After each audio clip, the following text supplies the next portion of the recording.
बोलो भागवत भगवान की जय। सप्तम स्कंद पांचवा अध्याय।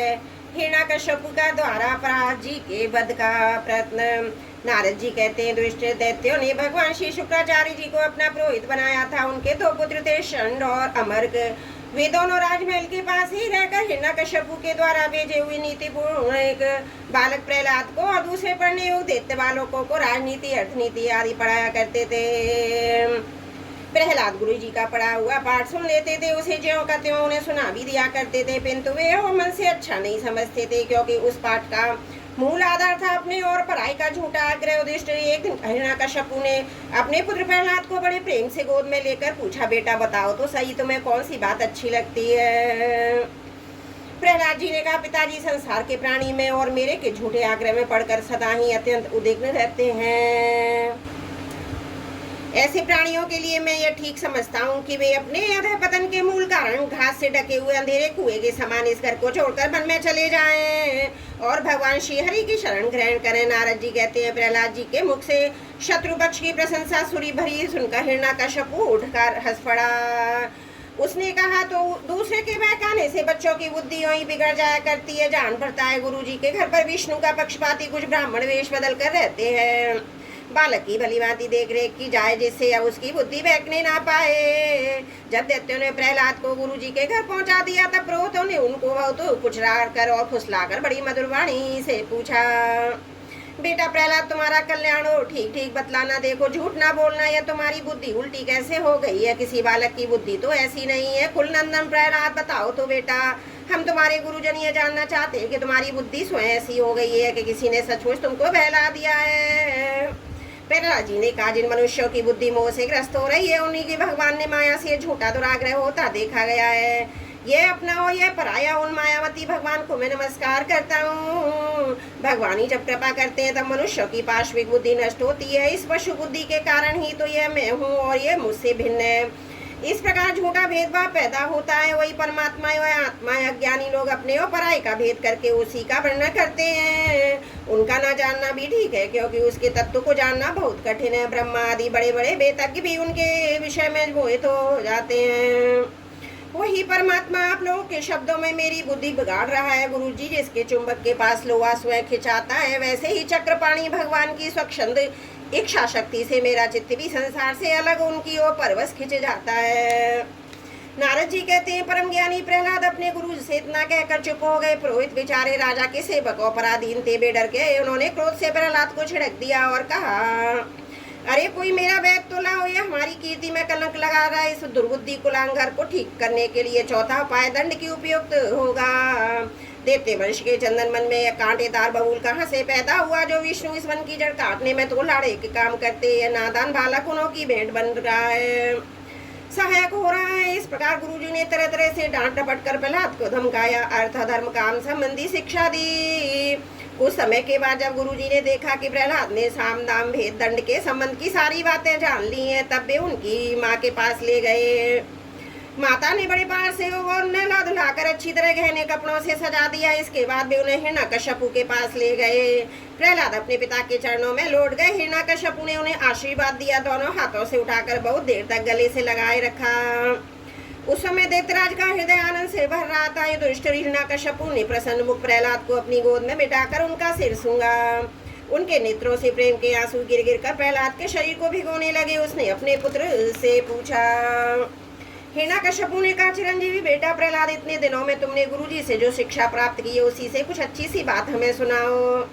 प्रहलाद जी ने कहा, पिताजी, विष्णु भगवान की भक्ति तो नौ भेद, भगवान के गुण लीला नाम आदि का श्रवण, उन्हीं का कीर्तन, उनके रूप नाम आदि का स्मरण, उनके चरणों की सेवा पूजा अर्चा वंदन दास संख्यो आत्मनिवेदन, यदि भगवान के प्रति समर्पण के भाव से ये 9 प्रकार की भक्ति की जाए तो मैं उसी को उत्तम अध्ययन समझता हूँ। प्रहलाद की ये बातें सुनते ही क्रोध के मारे हिरण्यकश्यप होठ पकड़ने लगे। उसने गुरुपुत्र से कहा, नीच ब्राह्मण, यह तेरी कैसी करतूत है? दुर्बुद्धि है, तूने मेरी कुछ परवाह न करके इस बच्चे को कैसे निसार शिक्षा दी है? अवश्य तू हमारे शत्रुओं के आश्रित है। संसार में ऐसे दुष्टों की कमी नहीं है जो मित्र का बाना धारण कर छिपे छिपे शत्रु का काम करते हैं, परंतु उनकी कतई ठीक वैसे ही खुल जाती है जैसे छिपकर पाप करने वालों का पाप समय पर रोग के रूप में प्रकट होकर उसकी पोल खोल देता है। गुरुपुत्र ने कहा, इंद्र शत्रु आपका पुत्र तो कुछ कह रहा है, ये मेरे और किसी के बहकाने से नहीं रहा। राजन, यह तो इसकी जमनात स्वाभाविक बुद्धि है। आप क्रोध शांत कीजिए, व्यर्थ में हमें दोष न लगाइए। नारद जी कहते हैं, युधिष्ठिर, जब गुरु जी ने ऐसा उत्तर दिया तब हिरण्यकश्यप ने फिर प्रहलाद से पूछा, क्यों रे, यदि तुझे ऐसी अहित करने वाली खोटी बुद्धि गुरुमुख से नहीं मिली तो बता कहाँ से प्राप्त हुई। प्रहलाद जी ने कहा, पिताजी, संसार के लोग तो पिसे हुए को पीस रहे हैं, चबाए हुए को चबा रहे हैं। इनकी इंद्रियां वश में न होने के कारण वे बेहुए खुशियों को और फिर भोगने के लिए संसार रूप घोर नरक की ओर जा रहे हैं। ऐसा ग्रह सक्त पुरुषों की बुद्धि अपने आप किसी के सिखाने से अथवा अपने ही जैसे लोगों के संग भगवान श्री कृष्ण में नहीं लगती, जो इंद्रियों से दिखने वाले बार विषयों को परम इष्ट समझकर मूर्खता वश अंधे को पीछे अंधों की तरह गड्ढे में गिरने के लिए चले जा रहे हैं। वेद वाणी रूप रस्सी के काम्य कर्मों के दीर्घ संबंधन होते हुए उनकी यह बात मालूम नहीं कि हमारे स्वार्थ और परमार्थ भगवान विष्णु ही हैं। उन्हीं की प्राप्ति से हमें सब पुरुषार्थ की प्राप्ति हो सकती है। जिनकी बुद्धि भगवान के चरण कमलों का स्पर्श कर लेती है, उनके जन्म मृत्यु रूप अनर्थ का सर्वदा नाश हो जाता है। परंतु जो लोग अकिंचन भगत प्रेमी महात्माओं के चरण छूने में धूल स्नान नहीं करते, उनकी बुद्धि काम्य कर्मों का पूरा सेवन करने पर भी भगवत चरणों का स्पर्श नहीं कर सकती। प्रहलाद जी इतना कहकर चुप हो गए। हिरण्यकश्यप ने क्रोध के मारे अंधा होकर उन्हें अपनी गोद से उठाकर भूमि पर पटक दिया। प्रहलाद की बात को ऐसे न सका, रोष के मारे उसके नेत्र लाल हो गए। वह कहने लगे, देख तो यहाँ से बाहर ले जाओ, तुरंत मार डालो, या मार ही डालने योग्य है। देखो तो सही, जिसके इसके चाचा को मार डाला, अपने स्वजनों को छोड़कर नीच दास के समान उसी विष्णु की चरणों की पूजा करता है। हो ना हो इसके रूप में मेरे भाई को मारने वाला विष्णु ही आ गया है। अब ये विश्वास के योग्य नहीं है। 5 बरस की अवस्था में ही जिसने अपने माता पिता के दुस्तज्य बात्सल्य इसने इनको बिला दिया, वह कृतज्ञ भला विष्णु का ही क्या हित करेगा। कोई दूसरा भी उसके औषध के समान भलाई करे तो वह एक प्रकार से पुत्र ही है। वो पर यदि पुत्र भी अहित करने लगे तो रोग के समान वह शत्रु है। अपने शरीर के ही किसी अंग से सारे शरीर को हानि होती हो तो उसको काट डालना चाहिए, क्योंकि उसे काट देने से शेष शरीर सुख से ही जी सकता है। यह स्वजन का बाना बहन कर मेरा कोई शत्रु आया है। जैसे योगी की भोग लोलुप इंद्रियां उसका अनिष्ट करती हैं, वैसे ही ये मेरा अहित करने वाला है। इसलिए खाने सोने बैठने आदि के समय भी किसी उपाय से इसे मार डालो। जब हिरण्यकश्यप ने दैत्यों को इस प्रकार आज्ञा दी तब तीखी दाढ़, विकराल बदन, लाल लाल दाढ़ी, मूंछ और केशों वाले दैत्य हाथों में त्रिशूल ले लेकर मारो काटो इस प्रकार बड़े जोर से चिल्लाने लगे।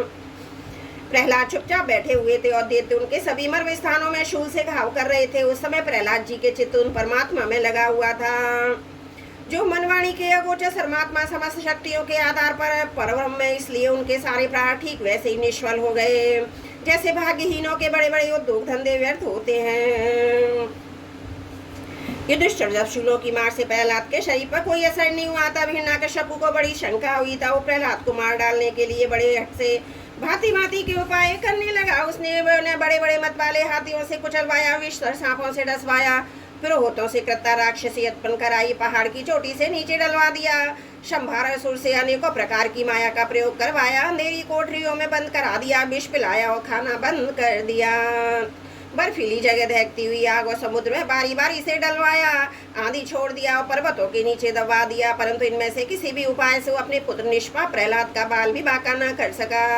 वह अपनी व्यवस्था देखकर हिरण्यकश्यप को बड़ी चिंता हुई। उसे प्रहलाद को मारने के लिए कोई उपाय नहीं सूझ रहा। वह सोचने लगा, इसे मैंने बहुत कुछ बुरा भला कहा, मार डालने के लिए बहुत से उपाय किए, परंतु वह मेरे ध्रुव और से बिना किसी सहायता से अपने प्रभाव से ही बचता गया। यह बालक होने पर भी समझदार है, वो मेरे पास ही निशंक भाव से रहता है। हो ना हो इसमें कोई सामर्थ्य अवश्य है। जैसे सुनह शेप अपने पिता की करतूतों से उसका विरोधी हो गया था, वैसे यह भी मेरे किए अपकारों को ना भूलेगा। ना तो यह किसी से डरता है, ना इसकी मृत्यु ही होती है। इसकी शक्ति की था नहीं है, अवश्य इसके विरोध से मेरी मृत्यु होगी, संभव है ना भी हो। इस प्रकार सोच विचार करते करते उसका चेहरा कुछ उतर गया। शुक्राचार्य के पुत्र षंड और कर्म ने जब देखा कि हिरण्यकश्यप तो मुंह लटका कर बैठा हुआ है, तब उन्होंने एकांत में जाकर उससे ये बात कही कि स्वामी, आपने अकेले ही तीनों लोगों पर विजय प्राप्त कर ली है। आपके भाई टेढ़ी करने पर ही सारे लोकपाल कांप उठते हैं। अपने देखने में भी आपके लिए चिंता की कोई बात नहीं है। भला बच्चों के खिलवाड़ में भी भलाई बुराई सोचने की कोई बात नहीं है। जब तक हमारे पिता शुक्राचार्य जी नहीं आ जाते तब तक यह डर कर कहीं भाग ना जाए, इसलिए इसे वरुण के पाशों से बांध रखिए। प्राय ऐसा होता है कि अवस्था की वृद्धि के साथ साथ गुरुजनों की सेवा से बुद्धि सुधर जाया करती है। हिरण्यकश्यपु ने अच्छा ठीक है कहकर गुरुपुत्रों की सलाह मान ली और कहा इसे उन धर्मों का उपदेश करना चाहिए जिनका पालन गृहस्थ नरपति किया करते हैं। युधिष्ठिर इसके बाद पुरोहित उन्हें लेकर पाठशाला गए और क्रमशः धर्म अर्थ और काम इन 3 पुरुषार्थों की शिक्षा देने लगे। प्रहलाद वहाँ अत्यंत नम्र सेवक की भांति रहते थे, परंतु गुरुओं की वह शिक्षा प्रहलाद को अच्छी नहीं लगी, क्योंकि गुरुजी ने उन्हें केवल अर्थ धर्म और काम की ही शिक्षा देते हैं। शिक्षा केवल उन लोगों के लिए है जो राग द्वेष आदि द्वंद्व विषय भोगों में रस ले रहे हैं। एक दिन गुरुजी गृहस्थी के काम से कहीं बाहर चले गए। छुट्टी मिल जाने के कारण समय वयस्क बालकों ने प्रहलाद जी को खेलने के लिए पुकारा। प्रहलाद जी परम ज्ञानी थे, उनका प्रेम देखकर उन्होंने उन बालक को ही बड़ी मधुर वाणी से पुकार कर अपने पास बुला लिया। उनसे उनके जन्म मरण की गति भी छिपी नहीं थी। उन पर कृपा करके हंसते हुए से भी उपदेश करने लगे। युधिष्ठिर वे सभी बालक ही थे, इसलिए राग द्वेष प्राण विषय भोगी पुरुषों के उपदेशों से और चेष्टाओं से उनकी बुद्धि अभी दूषित नहीं थी। इसलिए प्रहलाद जी के प्रति आदर बुद्धि होने से उन सब ने अपनी खेलकूद की सामग्रियों को छोड़ दिया। प्रहलाद जी के पास जाकर उनके चारों ओर बैठ गए। उनके उपदेश में मन लगाकर बड़े प्रेम से एकटक उनकी ओर देखने लगे। भगवान के परम प्रेमी भक्त प्रहलाद का हृदय उनके प्रति करुणा मैत्री के भाव से भर गया तथा वे उनसे कहने लगे, बोलो भागवत भगवान की जय। सप्तम स्कंद 5वां अध्याय समाप्त। त्रुटियों के लिए क्षमा प्रार्थी हूँ। बोलो भागवत भगवान की जय। सप्तम स्कंद 6वां अध्याय। प्रहलाद जी का असुर बालकों को उपदेश। प्रहलाद जी ने कहा, मित्रों, इस संसार में मनुष्य जन्म बड़ा दुर्लभ है। इसके द्वारा अविनाशी परमात्मा की प्राप्ति होती है, परंतु पता नहीं कब इसका अंत हो जाए। इसलिए बुद्धिमान पुरुष को बुढ़ापे या जवानी के भरोसे न रहकर बचपन में ही भगवान की प्राप्ति कराने वाले साधनों का अनुष्ठान कर लेना चाहिए। इस मनुष्य जन्म में श्री भगवान के चरणों की शरण लेना ही जीवन की एकमात्र सफलता है, क्योंकि भगवान समस्त प्राणियों के स्वामी, सुहृद, प्रियतम और आत्मा है। भाइयों, इंद्रियों से जो सुख भोगा जाता है वह तो जीव चाहे जिस योनि में रहे प्रारब्ध के अनुसार सर्वत्र वैसे ही मिलता रहता है, जैसे बिना किसी प्रकार का प्रयत्न किए निवारण करने पर दुख मिलता है। इसलिए सांसारिक सुख के उद्देश्य से प्रयत्न करने की कोई आवश्यकता नहीं है, क्योंकि स्वयं मिलने वाली वस्तु के लिए परिश्रम करना आयु और शक्ति को व्यर्थ गंवाना है। जो इनमें उलझ जाते हैं उन्हें भगवान के परम कल्याण स्वरूप चरण कमलों की प्राप्ति नहीं होती। हमारे सिर पर अनेकों प्रकार के भय सवार रहते हैं, इसलिए शरीर जो भगवत प्राप्ति के लिए पर्याप्त है, जब तक रोग शोक आदि ग्रस्त होकर मृत्यु के मुख में नहीं चला जाता, तभी तक बुद्धिमान पुरुष को अपने कल्याण के लिए प्रयत्न करना लेना चाहिए। मनुष्य की पूरी आयु 100 वर्ष की है। जिन्होंने इंद्रियों को वश में नहीं कर लिया, उनकी आयु का आधा हिस्सा तो यूं ही बीत जाता है, क्योंकि वे रात में घोर तमोगुण अज्ञान से ग्रस्त होकर सोते रहते हैं। बचपन में उन्हें अपने हित का ज्ञान नहीं रहता है। कुछ बड़े होने पर कुमार अवस्था में वे खेल कूद में लग जाते हैं। इस प्रकार 20 वर्ष का तो पता ही नहीं चलता। जब बुढ़ापा शरीर को ग्रस लेता है, तब अंत के 20 वर्षों में कुछ करने की धरने की शक्ति ही नहीं रह जाती। रह गई बीच की कुछ थोड़ी सी आयु, उसमें कभी न होने वाली बड़ी बड़ी कामना है, बलात् पकड़ रखने पर मोह, घर द्वार की आ सकती है, जिससे जीव इतना उलझ जाता है कि उसे कर्तव्य का ज्ञान ही नहीं रहता है। इस प्रकार बची कुछ आयु भी हाथ से निकल जाती है। दैत्य बालकों जिसकी इंद्रियां वश में नहीं है, ऐसा कौन सा पुरुष होगा जो घर गृहस्थी में आसक्त और माया ममता की मजबूत फांसी में फंसे हुए अपने आप को उससे छुड़ाने का साहस कर सके। जिसे चोर, सेवक, व्यापारी अपने अत्यंत प्यारे प्राणों की भी बाजी लगाकर संग्रह करते हैं, और इसलिए उन्हें जो प्राणों से भी ये अधिक वांछनीय है, उस धन की तृष्णा को भला कौन त्याग सकता है। जो अपनी प्रियतमा पत्नी के एकांत सहवास, उसकी प्रेम भरी बातें मीठी मीठी सलाहकर अपने को निछावर कर चुका है, भाई बंधु और मित्रों के स्नेह पाश में बन चुका है, और नन्हे नन्हे शिशुओं की तोतली बोली पर लुभा चुका है, भला हुआ उन्हें कैसे छोड़ सकता है। जो अपनी ससुराल गई हुई प्रिय पुत्रियों, पुत्रों, भाई बहनों और दीन अवस्थाओं को प्राप्त हुए माता पिता, बहुत सी सुंदर सुंदर बहुमूल्य सामग्रियों में सजे हुए घरों, कुल परंपरागत जीविका के साधनों तथा पशुओं और सेवकों के लिए निरंतर स्मरण में रम गया है, वह भला उन्हें कैसे छोड़ सकता है।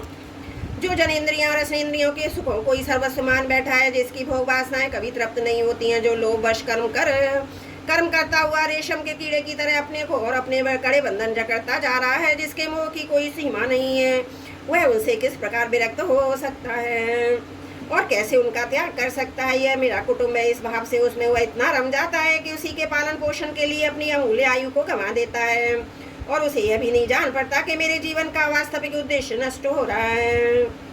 भला इस प्रमाद की तो कोई सीमा नहीं है। यदि इन कामों में कोई सुख मिले तो एक भी बात है, परंतु यहाँ तो जहाँ तहाँ वह जाता वहीं वहीं दैहिक दैविक और भौतिक ताप उसके हृदय को जलाते ही रहते हैं, फिर भी वैराग का उदय नहीं होता है। कितनी विडम्बना है। कुटुंब की ममता के फेर में पड़कर वह इतना असावधान हो जाता है। उसका मन धन के चंदन में सदा इतना लवलीन रहता है कि दूसरे धन चुराने के लौकिक पारलौकिक दोषों को जानता हुआ भी कामनाओं को वश में न कर सकने के कारण इंद्रियों के भोग की लालसा से चोरी कर ही बैठता है। भाइयों, जो इस प्रकार अपने कुटुंबियों के पेट पालने में ही लगा रहता है, कभी भगवत जन नहीं करता, वह विद्वान हो तो भी उसे परमात्मा की प्राप्ति नहीं हो सकती है, क्योंकि अपने पराई का भेदभाव रखने के कारण उसे भी अज्ञानियों के समान ही तमय प्रदान गति प्राप्त होती है। जो कमनियों के मनोरंजन का समान उनका क्रीड़ा मृग बन रहा है, उसने अपने पैरों में संतान की बेड़ी जकड़ ली है और बेचारा गरीब चाहे कोई भी हो, कहीं भी हो, किसी भी प्रकार से अपना उद्धार नहीं कर सकता। इसलिए भाइयों, तुम लोग विषय दैत्यों का संग दूध ही छोड़ दो, आदिदेव भगवान नारायण की शरण ग्रहण करो, क्योंकि जिन्होंने संसार की आसक्ति छोड़ दी है उन महात्माओं के भी वे परम प्रियतम और परम गति हैं। मित्रों, भगवान को प्रसन्न करने के लिए कोई बहुत परिश्रम व्रत नहीं करना पड़ता, क्योंकि वे समस्त प्राणियों के आत्मा हैं और सर्वत्र सबकी सत्ता के रूप में स्वयं सिद्ध वस्तु हैं। ब्रह्मा से लेकर तिनके तक छोटे बड़े समस्त प्राणियों में, पंचभूतों से बनी हुई वस्तुओं में, पंचभूतों में, सूक्ष्म तन मात्राओं में, महत्व में, तीनों गुणों और गुणों की समावस्था में, प्रकृति में एक ऐसी अविनाशी परमात्मा विराजमान है। वे ही समस्त सौंदर्य, माधुर्य और ऐश्वर्यों की खान है। वे ही अंतर्यामी दृष्टा के रूप में, वे ही दृश्य जगत के रूप में भी सर्वदा अन्वरचनीय और विकल्प रहित होने पर भी दृष्टा और दृश्य व्याप्य और व्यापक के रूप में उनका निर्वचन किया जाता है। वस्तुतः उनमें एक ही विकल्प नहीं है। वे अपने आनंद स्वरूप एकमात्र परमेश्वर ही है। गुणमयी सृष्टि करने वाली माया के द्वारा ही उनका ऐश्वर्य छिप रहा है। उनके निवृत्त होने से उनके दर्शन हो जाते हैं। इसलिए तुम लोग अपने दैत्यपने का, आसुरी संपत्ति का त्याग करके समस्त प्राणियों पर दया करो, प्रेम से उनकी भलाई करो, इसी से भगवान प्रसन्न होते हैं। आदि नारायण अनंत भगवान के प्रसन्न हो जाने पर ऐसी कौन सी वस्तु है जो नहीं मिल जाती। लोक और परलोक के लिए जिन धर्म अर्थ आदि की आवश्यकता बतलाई जाती है, वे तो गुणों के परिणाम से बिना प्रयास के स्वयं मिलने वाले हैं। जब हम श्री भगवान के चरणामृत का सेवन करने और उनके नाम गुणों का कीर्तन करने में लगे हैं, तब हमें मोक्ष की भी क्या आवश्यकता है। यूँ शास्त्रों में धर्म अर्थ और काम इन तीनों प्रसादों का भी वर्णन है। आत्मविद्या, कर्मकांड, न्याय, तर्क, शास्त्र, दंड, नीति और जीविका के विविध साधन, ये सभी वेदों के प्रतिपाद्य विषय हैं। परंतु यदि वे परम हितैषी परम पुरुष भगवान श्री हरि को आत्मसमर्पण करने में सहायक है, तभी मैं इन्हें सत्य सार्थक मानता हूँ, अन्यथा ये सबके सब निरर्थक हैं। यह निर्मल ज्ञान जो मैंने तुम लोगों को बतलाया वो बड़ा ही दुर्लभ है। इससे पहले नारायण ने नारद जी को उपदेश किया था और यह ज्ञान उन सब लोगों को प्राप्त हो सकता है जिन्होंने भगवान के अनंत प्रेमी और किंचन भक्तों के चरण कमलों की धूलि से अपने शरीर को नहला दिया है। यह विज्ञान सहित ज्ञान विशुद्ध भागवत धर्म है। इसे मैंने भगवान का दर्शन कराने वाले देवर्षि नारद जी के मुँह से ही पहले सुना था।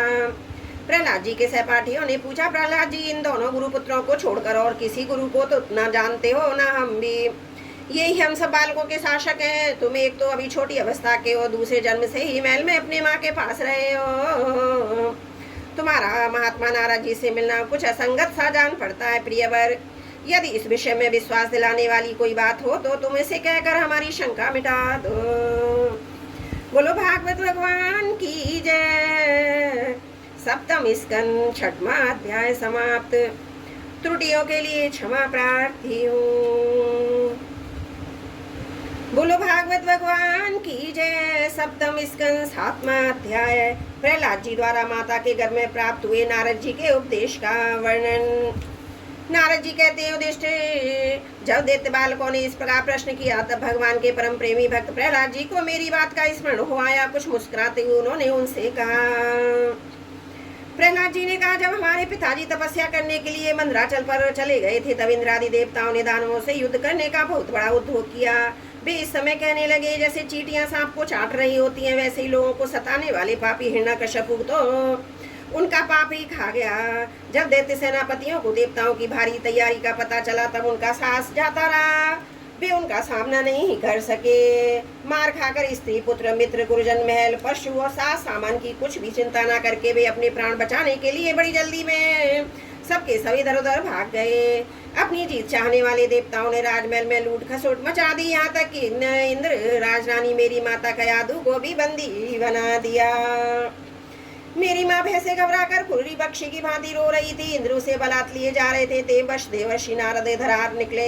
उन्होंने मार्ग में मेरी माँ को देख लिया। उन्होंने कहा, देवराज ये निरपराध है, इसे ले जाना उचित नहीं है। महाभाग, इस सती सात बिंद पर नारी का तिरस्कार मत करो, इसे छोड़ दो, तुरंत छोड़ दो। इंद्र ने कहा, इसके पेट में देवद्रोही हिरण्यकश्यप का अत्यंत प्रभावशाली वीर्य है, प्रसव पर्यंत है। मेरे पास रहे बालक हो जाने पर इसे मारकर मैं इसे छोड़ दूंगा। नारद जी ने कहा, इसके घर में भगवान का साक्षात परम प्रेमी भक्त और सेवक अत्यंत बली और निष्पाप महात्मा है, तो मैं उसको मारने की शक्ति नहीं है। देवर्षि नारद की यह बात सुनकर उसका सम्मान करते हुए इंद्र ने मेरी माता को छोड़ दिया और फिर उसके घर में भगवत भक्त है, इस भाव से उन्होंने मेरी माता की प्रदक्षिणा की और अपने लोक में चले गए। इसके बाद देवर्षि नारद जी मेरी माता को अपने आश्रम पर ले गए और उसे समझा बुझा कर कहा, बेटी, जब तक तुम्हारे पति तपस्या करके लौटे तब तक तुम यहीं रहो। जो आज्ञा कहकर वह निर्वता से देवर्षि नारद की आश्रम पर ही रहने लगी, तब तक रही जब तक मेरे पिता घोर तपस्या से लौटकर नहीं आए।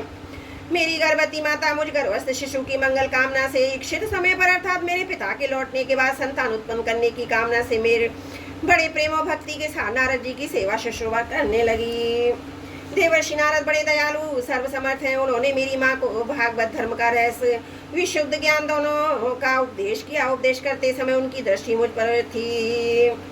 बहुत समय बीत जाने के बाद उन्होंने स्त्री होने के कारण भी मेरी माता को तो अब तक उस ज्ञान की स्मृति ही नहीं रही, परंतु देवर्षि की विशेष कृपा उन्होंने कारण मुझे उसकी भी स्मृति नहीं हुई।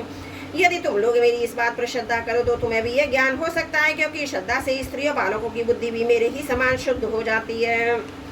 जैसे ईश्वर मूर्ति काल की प्रेरणा से वृक्षों के फल लगते हैं, ठहरते, बढ़ते हैं, पकते हैं, क्षीण होते हैं, नष्ट हो जाते हैं, वैसे ही जन्म स्तुति की अनुभूति, वृद्धि, परिणाम, क्षय और विनाश, ये छह भाव विकास शरीर में ही देखे जाते हैं। आत्मा से इसका कोई संबंध नहीं है। आत्मा नित्य अविनाशी शुद्ध और एक क्षेत्रज्ञ आश्रय निर्विकार स्वयं प्रकाश, सबका कारण, व्यापक, असंग तथा आवरण रहित है। ये 12 आत्मा के उत्कृष्ट लक्षण है और उनके द्वारा आत्म तत्व को जानने वाले पुरुष को चाहिए कि मैं शरीर में अज्ञान के कारण जो मैं और मेरे को झूठा भाव हो रहा है उसे छोड़ दे। जिस प्रकार सुवर्ण की खानों में पत्थर में मिले हुए सुवर्ण को उसके निकालने की विधि जानने वाला स्वर्णकार उन विधियों से उसे प्राप्त कर लेता है, वैसे ही आध्यात्म तत्व को जानने वाला पुरुष आत्म प्राप्ति के उपायों द्वारा अपने शरीर रूप क्षेत्र में ये परम पद का साक्षात्कार कर लेता है। आचार्यों ने मूल प्रकृति में तत्व, अहंकार और पंच तन्मात्रा, इन 8 तत्वों को प्रकृति बतलाया। उनके 3 गुण हैं, सतरजतम, और उनके विकार हैं 16, 10 इंद्रियां, 1 मन और 5 महाभूत। इन सब में एक पुरुष तत्व अनुगत, इन सबका समुदायी देह है। यह 2 प्रकार का, स्थावर और जंगन। इसी में अंतकरण इंद्रिय अनात्म वस्तुओं का, यह आत्मा नहीं है। इस प्रकार बात करते हुए आत्मा को ढूंढना चाहिए। आत्मा सब में अनुगत है, परंतु वह सबसे पृथक है। इस प्रकार शुद्ध बुद्धि से धीरे धीरे संसार की उत्पत्ति, स्थिति और उसके प्रलय पर विचार करना चाहिए। उतावली नहीं करनी चाहिए। जागृत, स्वप्न और सुषुप्ति तीनों बुद्धि की वृत्तियां हैं। इन वृत्तियों का जिसके द्वारा अनुभव होता है वही सबसे अति सबका साक्षी परमात्मा है। जैसे गंध से उसके आश्रय वायु का ज्ञान होता है, वैसे ही बुद्धि की इन कर्मजन्य एवं बदलने वाली तीनों अवस्थाओं के द्वारा इनमें साक्षी रूप से अनुगत आत्मा को जाने। गुणों कर्मों के कारण होने वाला जन्म मृत्यु का यह चक्र आत्मा को शरीर और प्रकृति से पृथक न करने के कारण ही है। यह अज्ञान मूलक एवं मिथ्या है, फिर भी स्वप्न के समान जीव को इसकी प्रतीति हो रही है। इसलिए तुम लोगों को सबसे पहले इन गुणों के अनुसार होने वाली कर्मों का बीज नष्ट कर देना चाहिए। इससे बुद्धि वृत्तियों का प्रभाव निवृत्त हो जाता है। इसी को दूसरे शब्दों में योग और परमात्मा से मिलन कहते हैं। यो तो इन त्रिगुणात्मक कर्मों की जड़ उखाड़ फेंकने के लिए अथवा वृद्धि और बुद्धि को वृत्तियों को प्रभाव बंद कर देने के लिए सहस्त्र साधन है, परंतु जिस उपाय से जैसे सर्वशक्तिमान भगवान में स्वाभाविक निष्काम प्रेम हो जाए वही उपाय सर्वश्रेष्ठ है। यह बात स्वयं भगवान ने कही। गुरु की प्रेम पूर्वक सेवा, अपने को जो कुछ मिले वह सब प्रेम से भगवान को समर्पित कर देना, भगवत प्रेमी महात्माओं का सत्संग, भगवान की आराधना, उनकी कथा वार्ता में श्रद्धा, उनके गुणों लीलाओं का कीर्तन, उनके चरण कमलों का ध्यान और उनके मंदिर मूर्ति आदि का दर्शन पूजन आदि साधनों से भगवान में स्वाभाविक प्रेम हो जाता है। सर्वशक्तिमान भगवान श्री हरि समस्त प्राणियों में विराजमान है। ऐसी भावना से यथाशक्ति सभी प्राणियों की इच्छा पूर्ण करें और हृदय से उनका सम्मान करें। काम, क्रोध, लोभ, मोह, मद, मत्सर इन 6 शत्रुओं पर विजय प्राप्त करके जो लोग इस प्रकार भगवान की साधन भक्ति का अनुष्ठान करते हैं, उन्हें इस भक्ति के द्वारा भगवान श्री कृष्ण के चरणों में अनंत प्रेम की प्राप्ति हो जाती है। जब भगवान के लीला शरीर में किए हुए अद्भुत पराक्रम, उनके अनुपम गुण और चरित्रों को श्रवण करके अत्यंत आनंद के उद्वेग से मनुष्य का रोम रोम खिल उठता है। आंसुओं के मारे कंठ गदगद हो गया और संकोच छोड़कर जोर जोर से गाने, चिल्लाने और नाचने लगता है। जिस समय ग्रहग्रस्त पागल की तरह कभी हंसता है, कभी करुण क्रंदन करने लगता है, कभी ध्यान करता है तो कभी भगवत भाव से लोगों की वंदना करने लगता है। जब वह भगवान में ही तन्मय हो जाता है, बार बार लंबी सांस खींचता है और संकोच छोड़कर हरित जगतपते नारायण कहकर पुकारने लगता है, तब भक्ति योग के महान प्रभाव से उसके सारे बंधन कट जाते हैं और भगवत भाव की ही भावना करते करते उसका हृदय भी तदाकार भगवत में हो जाता है। उस समय उसके जन्म मृत्यु के बीजों का खजाना ही जल जाता है और पुरुष ही भगवान को प्राप्त कर लेता है। इस अशुभ संसार के दलदल में फंसकर अशुभ में हो जाने वाले जीव के लिए भगवान की यह प्राप्ति संसार के चक्कर को मिटा देने वाली है। इसी वस्तु को कोई विद्वान ब्रह्मों, कोई निर्वाण सुख के रूप में पहचानते हैं। इसलिए मित्रों, तुम लोग अपने अपने हृदय में हृदयेश्वर भगवान का भजन करो। असुर कुमारों, अपने हृदय में ही आकाश के समान नित्य विराजमान भगवान का भजन करने में कौन सा विशेष परिश्रम है। वे समान रूप से समस्त प्राणियों के अनंत प्रेमी मित्र हैं और तो क्या अपने आत्मा ही है। उनको छोड़कर भोग सामग्री इकट्ठी करने के लिए भटकना राम राम कितनी मूर्खता है। अरे भाई, धन, स्त्री, पशु, पुत्र, पुत्री, महल, पृथ्वी, हाथी, खजाना और भांति भांति की विभूतियां और तो क्या संसार का समस्त तथा भोग सामग्रियां इस क्षणभर मनुष्य को क्या सुख दे सकती है। वे स्वयं क्षणभंगुर है। जैसे इस लोक की संपत्ति प्रत्यक्षी नाशवान है, वैसे ही यज्ञों में प्राप्त होने वाले सर्वादि लोग भी नाशवान और अपेक्षक एक दूसरे से छोटे बड़े नीचे ऊंचे, इसलिए वे भी निर्दोष नहीं है। निर्दोष केवल परमात्मा है, ना किसी ने उसमें दोष देखा है ना सुना है। अतः परमात्मा की प्राप्ति के लिए अनन्य भक्ति से उन्हीं परमेश्वर का भजन करना चाहिए। इसके सिवा अपने को बड़ा विद्वान मानने वाला पुरुष इस लोक में जिस उद्देश्य से बार बार ये कर्म करता है, उस उद्देश्य की प्राप्ति तो दूर रही, उल्टा उसे उसके विपरीत ही फल मिलता है और निसंदेह मिलता है। कर्म में प्रवृत्त होने के 2 ही उद्देश्य होते हैं, सुख पाना और दुख से छूटना। परंतु जो अपने कामना न होने के कारण सुख में निमग्न रहता है, उसे ही सब कामना के कारण यहाँ सदा सर्वदा दुख ही भोगना पड़ता है।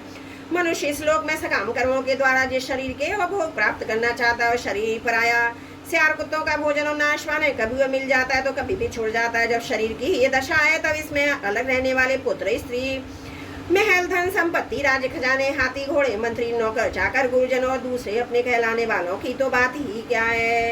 ये तुक्ष विषय शरीर के साथ ही नष्ट हो जाते हैं। जान तो पड़ते हैं पुरुषार्थ के समान, परंतु वास्तव में अनर्थ रूपी आत्मा स्वयं अनंत आनंद का महान समुद्र है। उसके लिए इन वस्तुओं की क्या आवश्यकता है। भाइयों, तनक विचार तो करो। जो जीव गर्भाधान से लेकर मृत्यु पर्यंत तक सभी अवस्थाओं में अपने कर्मों के अधीन होकर कलेश ही कलेश भोगता है, उसका इस संसार में स्वार्थ ही क्या है। यह जीव सूक्ष्म शरीर अपना आत्मा मानकर उसके द्वारा अनेकों प्रकार के कर्म करता है। कर्मों के कारण ही फिर शरीर ग्रहण करता है। इस प्रकार कर्म से शरीर और शरीर से कर्मी की परंपरा चल पड़ती है और ऐसा होता है कि अविवेक के कारण। इसलिए निष्काम भाव से निष्क्रिय आत्मस्वरूप भगवान श्री हरि का भजन करना चाहिए।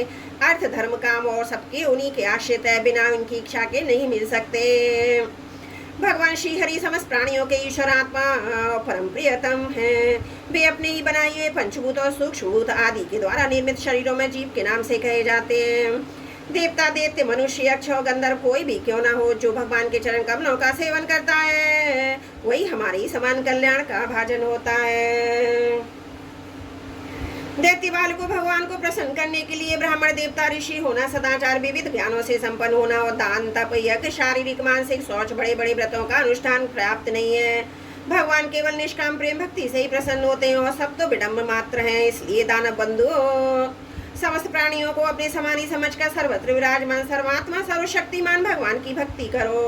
भगवान की भक्ति के प्रयास से दैत्य, अक्षराक्षर, स्त्रियां, शूद्र, गोपाल, अहीर, पक्षी, मृग और बहुत से पापी जीव भी भगवत भाव को प्राप्त हो गए हैं। इस संसार या मनुष्य शरीर में जीव का सबसे बड़ा स्वार्थ अर्थात एकमात्र परमार्थ इतना ही है कि वह भगवान श्री कृष्ण की अनंत भक्ति प्राप्त करे। उस भक्ति का स्वरूप है सर्वदा सर्वत्र वस्तुओं में भगवान का दर्शन। बोलो भागवत भगवान की जय। सप्तम स्कंद सप्तम अध्याय समाप्त। त्रुटियों के लिए क्षमा प्रार्थी हूँ।